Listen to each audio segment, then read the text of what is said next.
Est-ce qu'on joue avec le feu, Bastien Lachaud? Oui, on joue avec le feu et on joue avec le feu nucléaire. Donc ce n'est pas un jeu. On a aujourd'hui un chef de l'État qui tient des propos irresponsables, dire qu'il n'y a pas de limite à notre soutien avec l'Ukraine. Qu'est-ce que ça veut dire qu'il n'y a pas de limite quand on est une puissance dotée de l'arme nucléaire et que l'on s'adresse à une puissance elle-même dotée de l'arme nucléaire? Et ce que ça veut dire, c'est qu'on a un ministre des Armées qui est obligé derrière de venir faire le service après-vente et de dire le contraire. Oui, il y a des limites. Il n'y aura pas de troupes combattantes au sol. Donc, nous avons là un pouvoir qui dirige une nation dotée de l'arme nucléaire, membre du Conseil de sécurité de l'ONU, qui devrait avoir un discours de responsabilité, parce que nous sommes dans un moment grave où les choses pourraient déraper. Et si les choses dérapent, ça veut dire que potentiellement, on pourrait aller vers une guerre nucléaire. Donc, notre rôle, le rôle d'une nation ancienne, puissante comme la France, respectée et respectable, c'est d'être responsable. Et là, ce n'est pas ce que nous avons au pouvoir. Anne Genet est irresponsable. Vous me permettez de pas du tout aller dans ce sens-là. Au contraire, je crois que l'art de la guerre, et il a été fait allusion à Sun Tzu tout à l'heure, c'est justement de pas forcément dire tout ce qu'on va faire. Et quand on dit qu'il n'y a pas de limite, c'est aussi une manière de le dire. On ne dit pas ce qu'on va faire, on ne sait pas jusqu'où on va aller.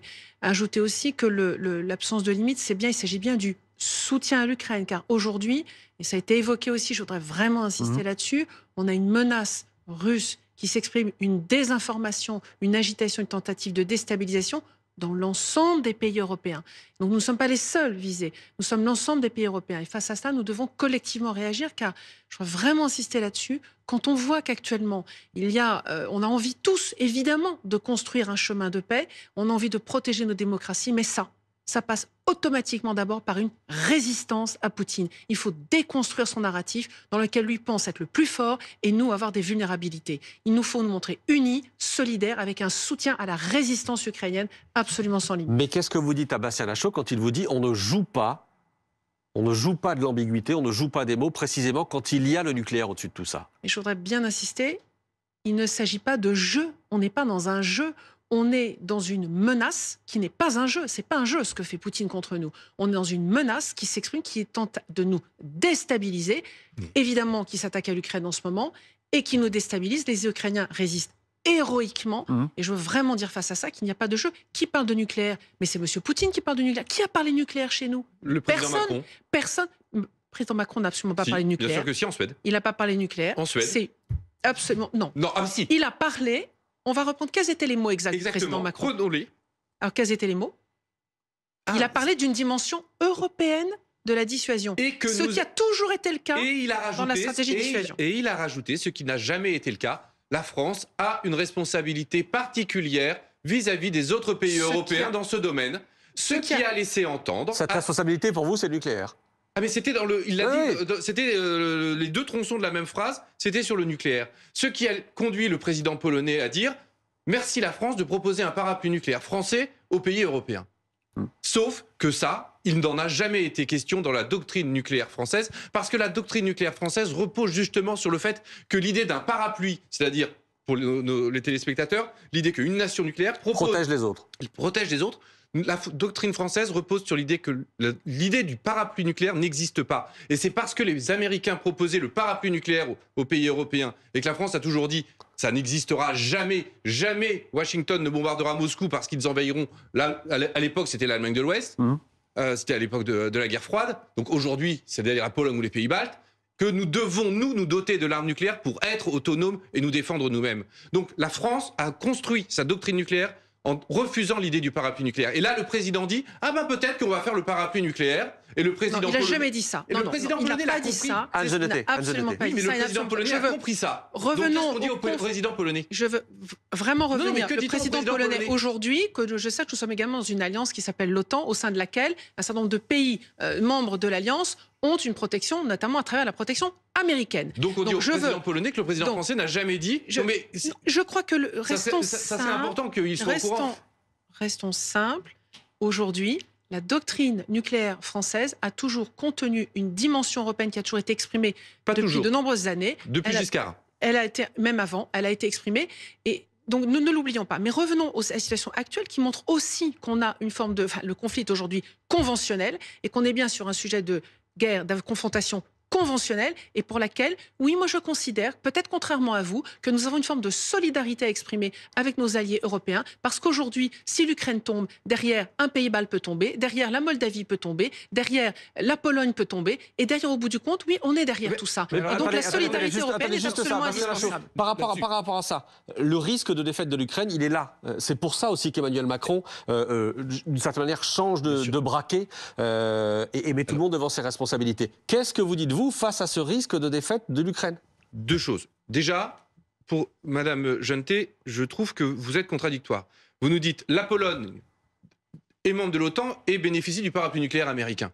Si elle bénéficie du parapluie nucléaire américain, en théorie, la Russie ne peut pas l'attaquer parce que sinon, Moscou se retrouve rayé de la carte. Sinon, ça revient à dire que le parapluie nucléaire n'existe pas et ne fonctionne pas. Mais je ne crois pas que ce soit votre position, ni celle du président de la République. Sur la défaite, sur le risque de défaite, qu'est-ce qu'on fait? Eh ben alors, déjà, nous devons aider l'Ukraine et nous devons faire en sorte que l'Ukraine ne perde pas cette guerre. Ça, c'est le premier point. Elle la gagne. L'Ukraine ne doit pas perdre cette guerre. Mais en parallèle, il faut aussi se rendre compte qu'il n'y a pas de possibilité de victoire militaire pour l'Ukraine parce que la Russie est une puissance dotée, donc le conflit ne se portera jamais à l'intérieur des frontières russes, donc la Russie ne sera jamais défaite comme l'Allemagne de 1945. Mais il n'y a pas d'ambition de conquête territoriale de l'Ukraine sur la Russie. La Ukraine veut simplement récupérer ses frontières. Oui, mais quand la France a récupéré ses frontières en 1945, elle a été jusqu'à Berlin pour en finir avec la guerre. C'est la seule guerre d'ailleurs au monde du XXe siècle qui s'est terminée par l'anéantissement de l'ennemi sans qu'il y ait de négociations. Donc il y aura des négociations parce qu'il n'y a pas de victoire militaire possible pour l'Ukraine. Donc la seule solution pour que l'Ukraine ne perde pas, ce sont des négociations. Donc la France doit œuvrer à ça. Parce que c'est son rôle historique. La négociation, c'est la capitulation. Soyons très clairs. La négociation, c'est la capitulation. Aujourd'hui, qui veut négocier? Qui veut négocier alors aujourd'hui? attendez. La négociation, c'est la capitulation. Aujourd'hui, dans l'état actuel du conflit. Attendez, vous répondrez à Gente. Dans l'état actuel du conflit, aujourd'hui, où M. Poutine ne demande absolument rien, ne demande pas à négocier, où l'Ukraine, il n'y a pas encore de rapport de force qui permette à l'Ukraine d'imposer ses conditions, qui est de récupérer ses frontières de 91, il n'y a pas de négociation possible. Donc demander aujourd'hui à l'Ukraine de négocier, c'est lui demander de baisser les bras et c'est lui demander de capituler. C'est pas acceptable. Non, négocier aujourd'hui, c'est en revenir à ce que même le président Macron proposait au début du conflit, alors même que les frontières étaient approximativement les mêmes, vu que la Russie occupait déjà quasiment le Donbass depuis 2014. Que disait le président? Il faut aboutir à une solution avec des garanties de sécurité mutuelle. Eh bien, voilà, c'est ça que nous devons faire. C'est quoi les garanties de sécurité? C'est s'assurer que... Et c'est vous qui allez les dicter aux Ukrainiens ou aux Russes? C'est les Russes et les Ukrainiens qui vont se mettre d'accord dans le cadre d'une discussion internationale. Parce que pourquoi y a-t-il un conflit en Ukraine aujourd'hui?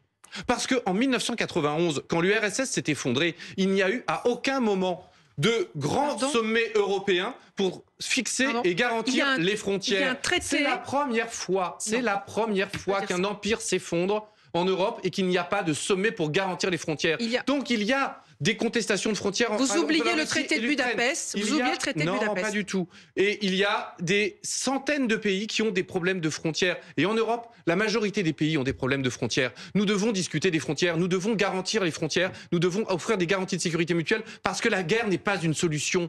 La guerre n'est pas une solution. Nous devons aller vers la paix. C'est un point, je peux rejoindre, la guerre n'est pas une solution. Mais aujourd'hui, vous oubliez que le traité de Budapest a été reconnu, a été signé par la Russie, qui avait à l'époque reconnu les frontières de 1991 de l'Ukraine. On ne piétine pas un traité international de cette manière-là. C'est un traité. Donc la Russie a violé le traité qu'elle a elle-même signé, qu'elle avait elle-même accepté. La Russie doit entendre que les frontières de l'Ukraine, ce sont les frontières de 1991. Et c'est ça que l'Ukraine doit récupérer. Et c'est en cela que nous devons la soutenir. C'est en cela que nous devons soutenir la résistance ukrainienne. Et c'est pour cela que nous devons tous, en Européens, unis, nous mobiliser et laisser absolument renverser la Russie. Ce n'est ni à vous ni à moi de dire ce que les Ukrainiens doivent faire. Merci à tous les deux. Elle veut récupérer ses frontières. Et nous la soutenons et nous soutenons sa résistance en cela. Merci Anne Genetet, merci beaucoup Bastien Lachaud d'avoir été avec nous en direct ce matin.